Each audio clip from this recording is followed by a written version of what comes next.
آمين. الحمد لله والصلاة والسلام على رسول الله. اللهم تقبل منا إنك أنت السميع العليم وتب علينا يا مولانا إنك أنت التواب الرحيم. اللهم يغ жума күнүндө өзүңдөн жалбарып суранарыбыз. Окулган кереметтүү Кур'анда пайда болгон соопту өзүңдүн рахматыңды, мээримиңди үмүт кылып келген ушул жамаатыбыздын өтүп кеткен ата-эне, тууган уруктарына багыштадык. Тирүү кезде пендечилик, инсанчылык кылып, билип билбей кылган күнөөлөрүн кечирип, өзүңдүн рахматыңы алып, жаннаттагы рахматика я архамар рахим. Bismillahirrahmanirrahim. Elhamdülillah ve salatu ve selamu ala Resulillah. Mehrimdүү, ырайымдуу жараткан Аллах Тааланын аты менен баштап, жараткан Аллах Таалага мактоолор, пайгамбарыбызга салам салаваттар айтып, урматтуу аталар, агалар, Аллах Таала ыйык жума күнүндө басып келген кадамдарыңыздарга хасанаттарды, жакшылыктарды насип кылып, өзгөчө Аллах Тааланын уадасынан үмүт кылып, дуаларыбыз кабыл болсо, тилектерибиз орундалса деп ооруп аткандар бар, кыйналып аткандар бар. Сапарда жүргөндөр бар, жумуш менен ырыскы издеп жүргөн бир туугандарыбыз бар. Ошолордун жалпыларынын бүгүн жума күнүндө кандай эңсеген дуа тилектери болгон болсо, Аллахым баарын кабыл кылып жардамчысы болгон болсун. Өзгөчө оорунун түрү көбөйдү, акыркы күндөрү жума намазда операцияга башкага муктаж болуп, шифа сурап, жамаатка кайрылгандар бар. Жамаатыбыздын арасында Кудайыма шүгүр дуасы кабыл боло турган Кудай сүйгөн аксакалдар, агалар, бир туугандар бар. Сиздердин дуаларыңыздар менен үмүт кылабыз, мына ошол бардыгы сакайып, бала чакасынын, ата-энесинин, чоң ата чоң энесинин көзүн кубантып, жакшы болуп кетет деп үмүт кылабыз. Пайгамбарыбыз саллаллаху алейхи вассалам жума күнү бир саат бар, бир мүнөттөр бар, бир секундалар бар. Кимдин тилеги, батасы ошол минуталарга, ошол секундаларга дал келсе, Аллах Таала сөзсүз жооп берет дейт. Анан дагы адамдардын арасында дуалары Кудайга жакын болгон, дуалары кабыл болушу жеңил болгон инсандар бар. Алардын дуалары дагы кабыл болот. Андан тышкары пайгамбарыбыз саллаллаху алейхи вассалам 3 адамдын дуасы кайтарылынбайт. Ал 3 адамдын бирөөсү мына ошол балдарына ата-эненин кылган дуасы дейт. Жараткан Аллах Таала иншалла мына ошол уул кыздарыңыздарга кылган дуа тилектериңиздерди бүгүн кабыл кылган болсун. Урматтуу мусулман бир туугандар, Аллах сүйгөн пенделер, Inna dinana dinun nazafa wan nizam. İslam dini bu тазалык dini. Bu tertiptүүлük, mıyzamdуулuk dini. Faman tamassaka bihazad din ve ta'alimihi fa inna saya'ishu hayatan sa'idatan aminatan mutmainnatan. Kimde-kim bul dindi bekem karman aytып турган болсо, бул дүйнөдө жана акыретте бактылуу, жүрөктөрү тынч, аман жашоо кечирет. Чындыгында биздин динибиз бизге бардык акыларды үйрөткөн. Ата-эненин акысы, баланын акысы, коомчулуктун акысы, эл журттун акысы, мамлекеттин акысы, мечиттин акысы. Ма лана ва ма алайна. Кайсы нерседе биздин акыбыз бар, кайсы нерседе акыбыз жок. Мунун бардыгын динибиз açıktap көрсөтүп берген. Wa min hazihil huquq, mına uşul dinimiz açıktap körgözüp bergen akılardan bolgon akılar haqqut tariq, joldun akısı. Faman iltazama bi adai haqqut tariq salima minal ism. Kimde-kim mına uşul jol akısına beken bola turgan bolsa, jol akısı erejesini saktay turgan bolsa, al günөөdөн oolak bolot. Wa saliman nas min sharrih. Adamlar dağı anın jamandыгынан aman bolot. Fama haqqut tariq ya ibadallah. Joldun erejesini saktasa günöөгө batpayt eken. Joldun erejesini saktasanız adamlarga ziyanınız jetpeyt eken. Urmattуу mekendешим, al joldun akısı emne ekenин bilesizби? Peygamberimiz sallallahu aleyhi ve sellem özünün kutluu hadislerinin birinde Ebu Said al-Hudri radıyallahu teala anhudan rivayet kılıp İyyâkum vel julus fit turuqat. Joldorda oturgandan saktangıla. Köçelerde, joldorda bekerçilik bolup oturmagıla. Qalu ya Resulallah, ve ma lana buddun min majalisina. Kede argasızdan jolda oturuş gerek bolup kalsaçı. Jıyın bolup kalat, çoguluş bolup kalat, toy topur bolup kalat. Argasızdan köçede turup kalsakçı. Köçede turganga majbur bolup kalsak kanday kılalı ya Resulallah. Peygamber sallallahu aleyhi ve sellem fa iza abeytum illa'l majalisa fa'atut tariqa haqqa. Eğer argasızdan köçede turup kaluu, süйлөшүп kaluu, oturup kaluu kerek bola turgan bolsa, anda joldun akıсын berip oturgula. Qalu wa ma haqquh? Ya Resulallah, bu joldun akısı emne? Peygamberimiz sallallahu aleyhi ve sellem gaddul basar, közdü saktau, ve kafful aza, adamlara ıza veruden tıyılu, ve raddus selam, adamlar salam verse salamın aleyk alıp cevap veru, vel emru bil ma'ruf, ve nehy anil munkar, adamlardı joldan ötkönderdi jakşılıkka çakırıp jamanlıktan kaytarуу dedi. Joldun akısı mına uşular eken. Közdü saktayt ekенбиз. Ötköndөрgө ziyan berбейт экенбиз. Salam бергендердин salamына жооп берет экенбиz. Kimdir birөө adашıp kalsa багыт беребиz. Жоголгондордун буюмун көрүп калсак таап беребиz. Андан тышкары жакшылыкка чакырып, жамандыктан кайтаруу мына ушул жолдун акыларынан дейт урматтуу мусулман бир туугандар. Өзүңүздөргө белгилүү болгондой, бир канча укуктар бар. Ал укуктардын ичинен бүгүн сиздер менен биз өзгөчө биздин акыркы күндөр Ош шаарында жолдорду кеңейтүү иштери, тазалоо иштери жаңы келген жетекчинин демилгеси менен болуп атат. Мына ошол нерсенин мыйзамдуулугу, мыйзамсыздыгы, ошол нерсенин шарияттагы рухсаты, рухсат эмеслиги жөнүндө. Шариятыбызда ла дарара ва ла дирара. Бирөөгө зыян бербе. Зыянга зыян менен дагы жооп бербе дейт. Ар кимдин укугу сакталыш керек. Албетте, жеке бир адамдын укугуна караганда коомчулуктун, көпчүлүктүн укугу жогору турат. Бирок ошол эле учурда ар бир адамдын өзүнүн укугу мына ошол бир карыш жерге чейин сакталыш керек. Бүгүн Кудайым буйрса мына жума сабагынын жыйынтыгында мына ошол жөнүндө сөз кылабыз. Жол эң биринчи кезекте коомдук жай болгондуктан эч кимге зыян жеткирбеш керек. Жолго мусор таштабаш керек, ыза бербеш керек. Анан ошол жанакы өзүңүн кызыкчылыгың үчүн жолду тарытпаш керек. Эгер мына ошол коомдук жолдон өмүрүндө бир жолу, дайым мисалы үчүн ушу мешитке мен каттайм. Кээде бир жолу бир Европадан келиппи, башка бир мамлекеттен, Кытайдан келиппи, ушул биздин мешиттин жолунан бир өткөн адам болгон болсо, эгер сиз ошол жолдон бир аз сыртка чыгып койгон болсоңуз, өмүрүндө бир жолу өткөн адамдын дагы акысына киресиз. Ал эми мен сыяктуу күнүнө 2 жолу, 3 жолу мешитке каттаган адамдын акысына күнүнө бир канча жолдан кирген болосуз, урматтуу мусулман бир туугандар. Ал эми адамдардын акысы бул. Жараткан Аллах Таала пенде менен пенденин акысын кечирбейт. Пенде менен пенденин акысын Аллах Таала бири-бирине байлайт. Кыяматта экөө бири-бирин кечиришкенге чейин, бири-биринен ыраазы болгонго чейин бул сурак бүтпөйт. Аллах менен болгон карыздар бар. Кудай менен болгон аласа береселер бар. Ал намаздагы кемчилдик, орозодогу кемчилик, кээде орозодо тутпай калышыңыз мүмкүн, кээде намазга турбай калышыңыз мүмкүн. Жана башка. Кудай менен болгон мамиледе маселе жеңил. Ар-Рахманир Рахим, Аллах Таала мээримдүү, кечиримдүү, кечирет. Бирок Аллах Таала бардык күнөөлөрдү кечирүүчү болгон зат менен бирге, ошол эле учурда ал адилеттүү дагы зат.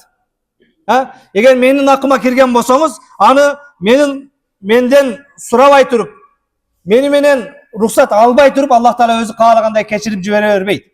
Кечире алат, бирок кечирбейт. Анткени экинчи адамдын укугун коргойт Аллах Таала. Аллах Таала канчалык кечиримдүү болсо, канчалык кудуреттүү болсо, ошону менен бирге адилеттүү деген дагы сыпаты бар, урматтуу мусулман бир туугандар. Пайгамбар саллаллаху алейхи ва саллям өзүнүн куттуу хадистеринин биринде "Лакад раайту раджулан ятакаллаб фил жанна". Пайгамбарыбыз мына ошол Мираж кечесинде чыкканда бейиште бир адамды көрдүм дейт. Бейиште жүргөн бир адам ятакаллаб фил жанна дейт. Азыркы биздин көчө тили менен айтканда дерски жүрөт дейт. Бейиште бир адамды көрдүм дейт. Бизде баткенде таза өзүнөн кетип калыптыр дейт. Боп кетипти деп атабыз азыр, Пайгамбарыбыз айтат, бейиште бир адамды көрдүм, таза болуп кетти дейт. Ушу башкача дейт. Ал адам кантип бейиште антип жанакындай керилип, кыйын болуп жүрөт. Лакад раайту раджулан ятакаллаб фил жанна фи шажаратин. Bir darактын дагы бутагынын кыркып койгондугу үчүн бейиште ятакаллап өзүнөн кетип куртой болуп жүрөт дейт. Ал адам тузиннас, жанакы адамдарга зыян берген, даракты, бутакты сындырып койгондугу үчүн, кыркып койгондугу үчүн дейт. Бейиштеги эң куртой адам, пайгамбар көрсө өзүнөн кетип жыргап жүргөн адам жолдо адамдарга зыян берген бир бутакты кыркып койгондун айынан дейт. Эми урматтуу мусулман бир тууганда мунун тескериси, жарым метр чыгып алган, 1 метр чыгып алган, Bugün körüp atабыз, kартага салганда 4 metr, 5 metr, 30 жылдан бери, 40 жылдан бери кафе кылып, башка кылып иштетип, канча адамдардын акысына киргендер бар. Ошого иншалла эми жаңылбаган неме жок. Бүгүн мына ошол тирүүлөр, ошол нерсени көзү менен көрүп аткандар, ушулар биздин акыбызга кирип жүргөн экен да. Майне мунан бияга кечирдик деп ошолордун акыбызды адалдап коелу. А бирок ошол жерде кысылып жүрүп, парковка таппай жүрүп, өтүп кеткен кишилер менен эми кыяматта өздөрү разборка кылып алат. Биз тирүүлөр Кудайым кечиримдүү, кечиргенди жакшы көрөт. Биздин акыбызга кимдир бир ошол жолу менен болсун, башкасы менен болсун, мамилеси менен болсун, сөзү менен болсун, кирип, зулумдук кылып бизге зыян берип жүргөн болсо, биз бүгүн кечирели. Бизде бүгүн шанс бар. Кечирип коелу, бир жерибиз кемип калбайт. Болду. Демек мына паланча кафе менен мынча карыз экен. Кыяматта эсептешип алып, кыяматка калтырбайлы. Кыяматта эч кимди разборкага жеткирбесин. Кыяматта пенде менен ал жерде жанакындай соттошпосун, араздашпасын, жакалашпасын. Мына ошол кыяматка калтырбастан бүгүн кечиримдүү бололу. Кээ бир биздин акыбызга кирген мына ошол шаардык мекендештерибизди бүгүн бизде мүмкүнчүлүк барында кечирели. Бейиштеги эң жыргап жүргөн адам жолдо адамдарга зыян берген, бир бутакты кыркып койгондон айынан дейт, урматтуу мусулман бир туугандар. Ал эми ошонун тескериси бүгүн жолду таратып аткандар, башка кылып аткандар. Шаар жеринде мейли эми. Жанакындай жер проблема башка. Кээде элетке айылга барсаң деле ушу жылда бир карыштан жылат да кошунанын заборучу. Жылда бир карыштан жылат. Эми ушундай бул жерди жакшы көрөт, сүйөт десең, 50 сотик огород кээде эгилбей калып кетет. Ушундай бул жерге ашык, жерге тойбойт. Бул ушундай жана кытайлар балкондо помидор өстүрөт экен, тонналапчы. Бул ушу менин кошунам кытайлардай деп суктанайын десең, жылда жарым метрден жылат, бирок кээде эгүүсүз калып кетет чөп басып. Үй салганда, сарай салганда, анан ошол жанакы эки кошунанын ортосуга бир дарак-барак эккенде, экөө эки жака бир аз качып эксе, экөөгө тең пайда. Бири-биринен жакын эгет, мунуку да болбойт, тигиники да болбойт. Ортодо даракты да кыса, же дарак пайда көрбөйт, же жер пайда көрбөйт, же жанакы жакын тиккен эки сосед пайда көрбөйт. Ошого мына ошо кээ бир нерселер, эмне эрежелер, урматтуу мусулман бир туугандар, сакталыш керек.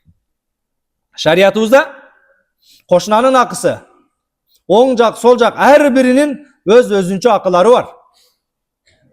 Керек болсо үй сала турган болсоң, терезесинин, балконуну кошунадан сурап коюшуң керек. Ушул жака кое берейинби деп. Жо, менин балдарым, кээде кыздарым, сыртка жолугу жок, башкасы жок, огороддо жүрөт. Сенин үйүң меникиден бийик болуп атат. Сен бу особняк салдың. Сеники баары ана Шумкарда улам мешиттин айланасындагы үйлөрдөн салып келсин. Проект ошолордон алыпсың. Сен уже терезеңе эле чыксаң, менин бала чакам көрүнүп калат экен. Мен тарапка терезе койбо десе, жанакы 6 сотик өзүмдүкү ичиге каалагандай салам дегенге акыңыз жок, урматтуу мусулман бир тууган.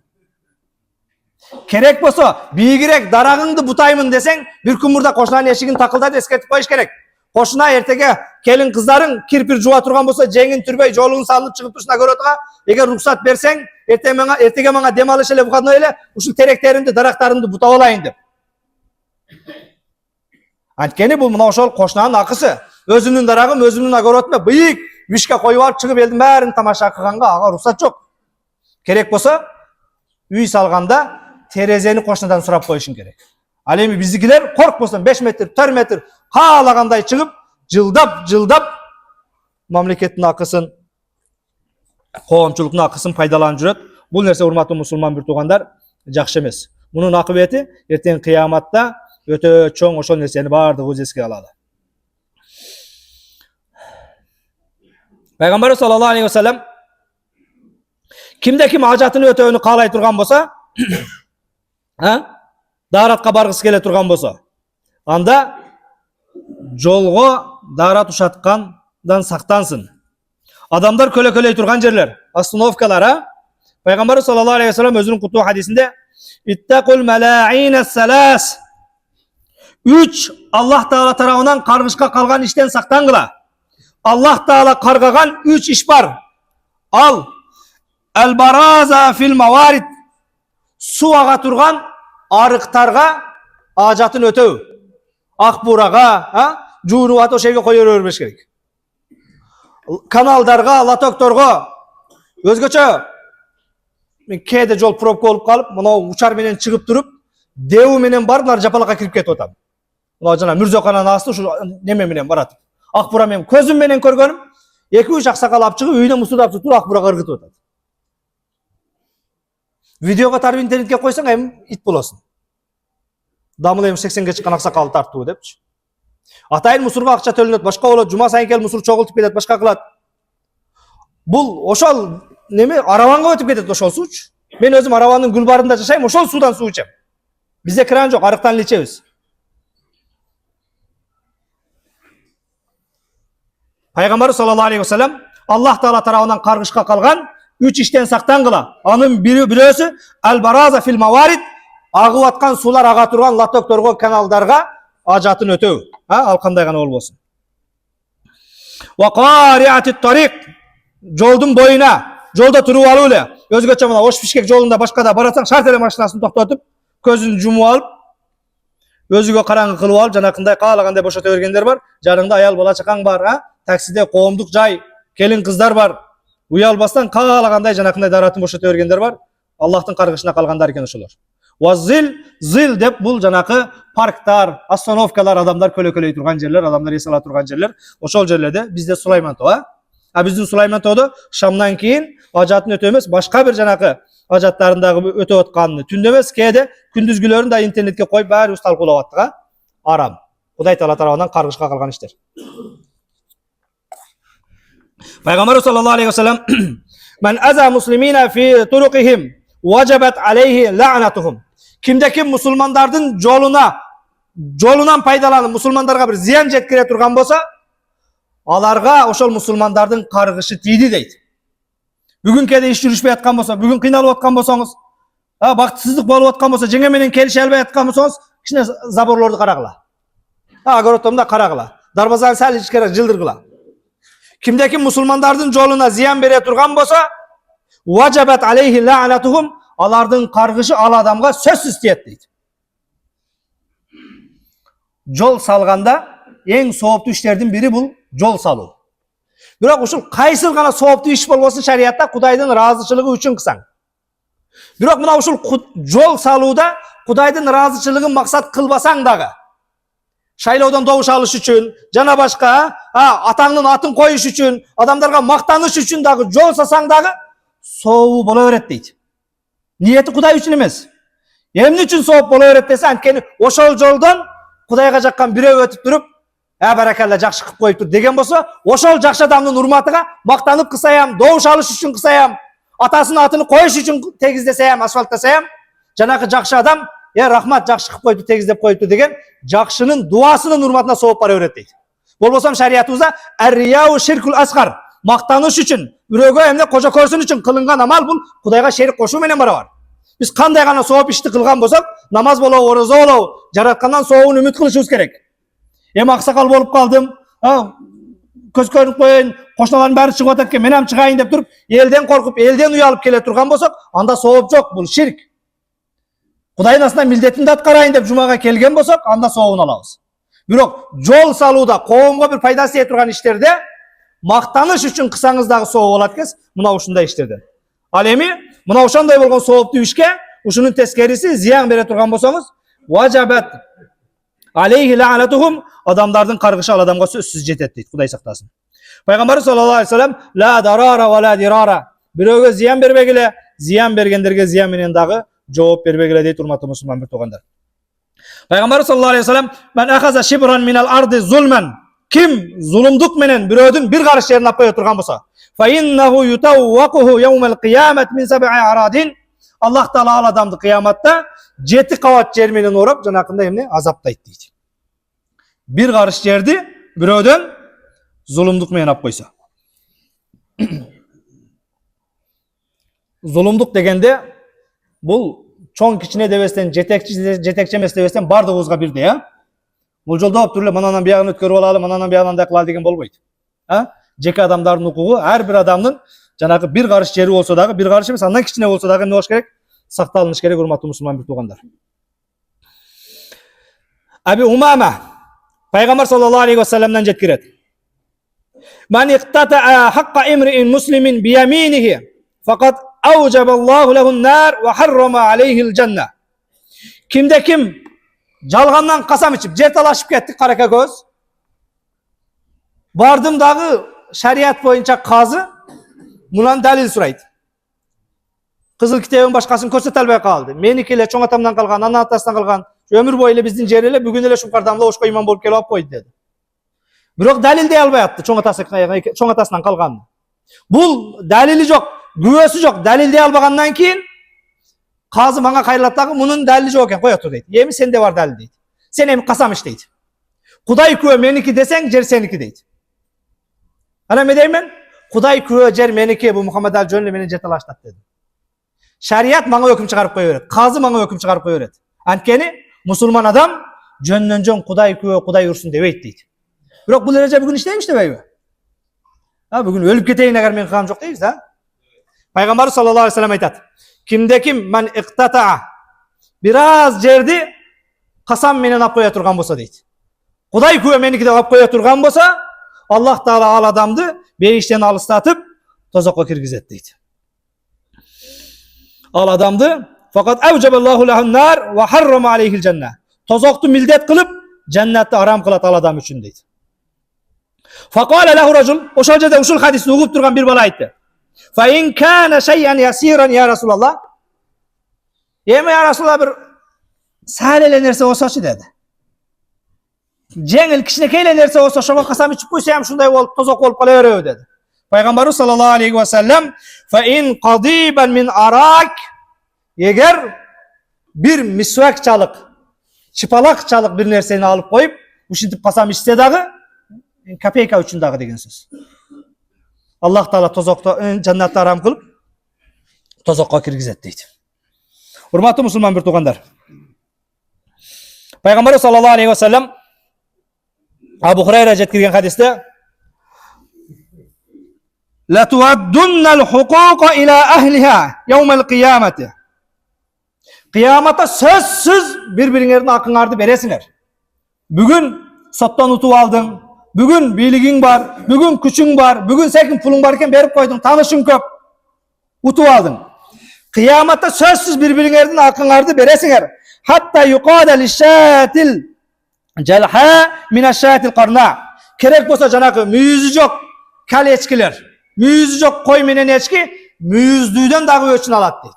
Allah Taala atigi dünyada berige müyüz çıkarıp berip, nargını müyüzsüz kılıp süsköndüğü üçün koroda oşonun hakkısını alıp beret deydi. Maldardın, hayvanatlardın. Peygamber sallallahu aleyhi ve sellem başka bir hadisinde aytat.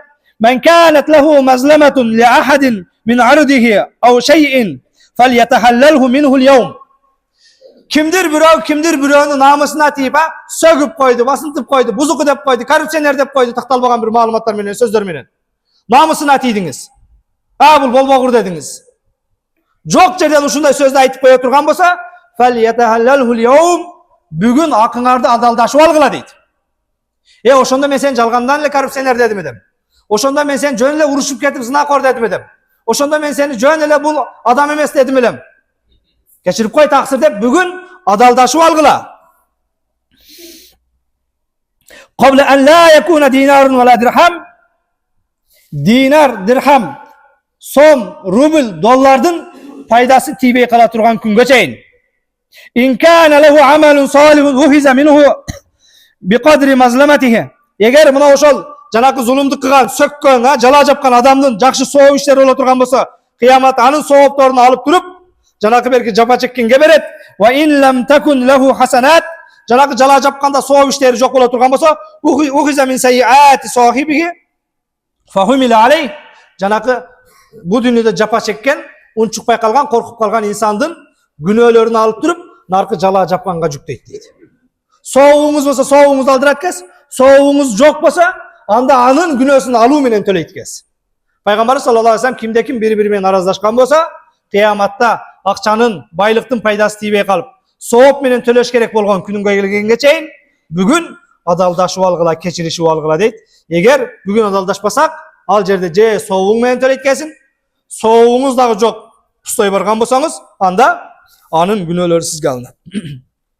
Abu Hurayra radıyallahu teala anhu rivayet kılgan hadiste Peygamber sallallahu aleyhi ve sellem aytat: "Atadruna mal muflis?" Bankrot kim ekenini bilesinger mi dedi. Sahabalarına kayrıldı. Bankrot kim ekenini bilesinger mi dedi. Sizlerden dele sorasamaz barыңыздардын oyuңuzдарга sahabalar aytkan ele жооп келет. Al muflisu fina men la mata'a ve la dirham lehu. Muflis degen, bankrot degen, bugün işi жүрüşpей kalgan, akçası yok, biznesi yok adam. Karızı var, krediti var. Peygamber sallallahu aleyhi ve sellem al muflisu min ümmeti, menin ümmetimnin bankrotu ya'ti yevmel kıyameti bi salatin ve siyamin ve zekat. Namaz menen, oroza menen, zekati menen gelet. Menin ümmetimnin bankrotu kıyamatta namazı var, orozası var, zekati var. Biroq ve ya'ti qad şatama haza. Biroq birovni söküp qo'ygan, ve qazaba haza, birovning jerini tartib olgan, ve akala mala haza, birovning buyumini olib qo'ygan, ve safaka dama haza, birovning qonini to'kkan, ve daraba haza, birovni urgan, fayuta haza min hasanatihi ve haza min hasanatihi. Birov sökkan soğuğunu alat, sökkan namazını alat, janak aldangan orozosunu alat, dagı birovsi zekatini alat. Büt soğuktorun janakı jafa çekкен adamlar alat dagı, bul adamga eş nersesi kalbay kalıp, anan yuqda ma aleyhi ukhuza min hatayatuhum faturihat aleyhi summa turiha finnar. Al adamının soğuktorunu alat, eğer soğuktoru yok bola turgan bolsa, berkilerдің günösünü alıp buga жүктөp, andan keyin bul insanga tozakka höküm çıkarılat deydi урматтуу musulman tuganдар. Жараткан Аллах Таала баарыбызга туура түшүнүк берсин. Өзгөчө мына ошол колу кошунанын акысы каргышка кала турган иштер абайлаш керек.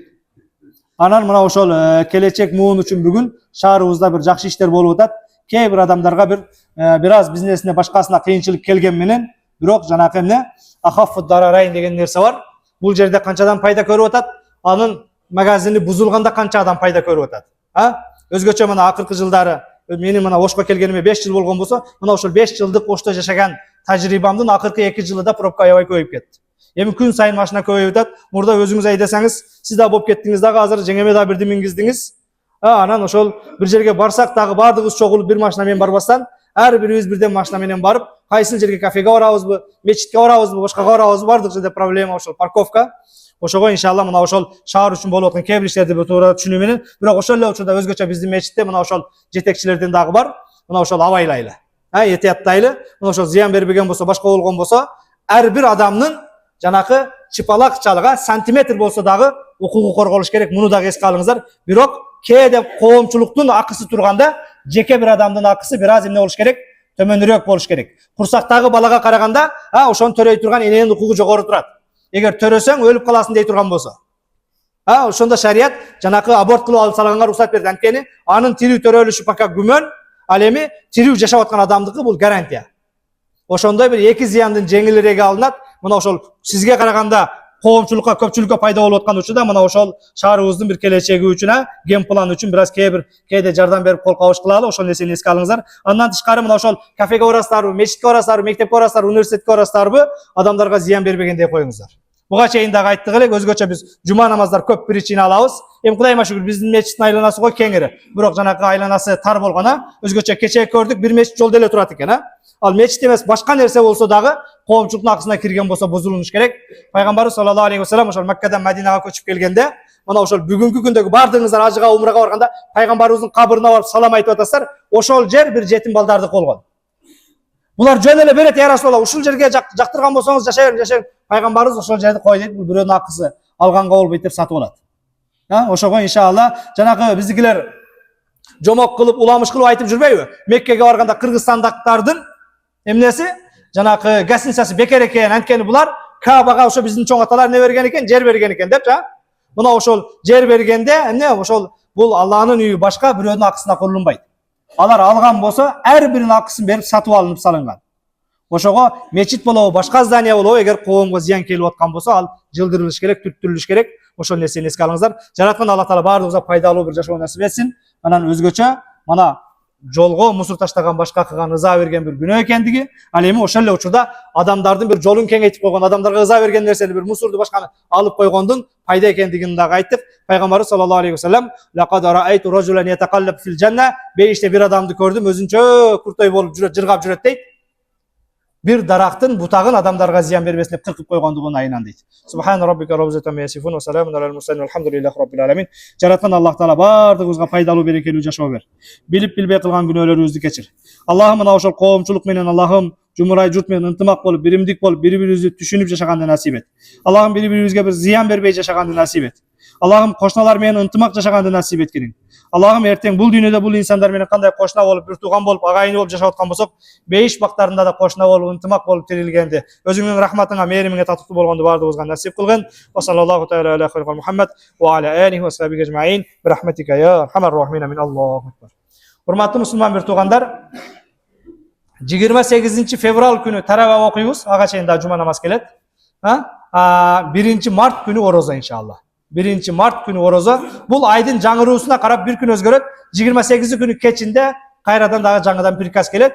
Бирок бүгүн жанагы техникага башкага таянып олтуруп гарантия берип атат. Ошол гарантия бир канча жылдан бери тажрыйба адаша элек. Иншалла өзү негизи суму бир уятиги ва афтиру бир уятиги эреже ошол айга карап туткула, айга карап ачкыла деп бүгүн ошол айды техниканын жанагы неси менен пайдасы жардамы менен алдын ала батышын чыгышын көрүп аткандыгыбыз үчүн 1 март Кудайым буйрса Кыргызстан менен кошо үмүт кылабыз дүйнө жүзү дагы адашпастан ошол бир күндө орозо кармалат.